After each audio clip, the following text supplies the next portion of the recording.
అంటున్నారో this civilization existed way before or beyond your imagination.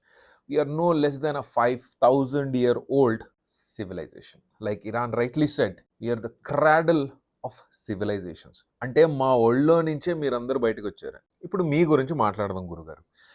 మీరు ఎన్ని సంవత్సరాల పాత కంట్రీ? 500 సంవత్సరాలు. 500 సంవత్సరాల ముందు ఏం జరిగింది? Existential crisis. తినేకి తిండి లేదు, చలి, కట్టుకోవడానికి బట్టలు లేవు. వచ్చిన పని ఏంట్రా అంటే ఫిషింగ్ చేయడం, లేదా వేల్స్ని చంపి ఆయిల్ అమ్ముకొని బతకడం. ఎక్కడో ఇండస్ట్రియలిస్టులు రూల్ చేస్తుంటే వాళ్ళ దగ్గర పనిచేసేవాళ్ళు. ఇలాంటి టైంలో వీళ్ళందరికీ ఒక కంట్రీ బాగా వినపడేది. 500 సంవత్సరాలు 300 సంవత్సరాల క్రితం మాట చెప్తున్నాను, జాగ్రత్తగా వినండి. ఆ కంట్రీ పేరేంటి తెలుసా? భారతదేశం, ఇండియా. వరల్డ్స్ 2/3 జీడిపి ఇండియా ఆ రోజుల్లో ఓన్ చేసేది. అంత సత్తా ఉండే మన దగ్గర. మన దగ్గర ఉండే అన్ని, అది కేవలం డబ్బు కాదు, ఇక్కడ పండే పెప్పర్ కానీ, కార్డమన్ కానీ, ఎన్ నెంబర్ ఆఫ్ థింగ్స్,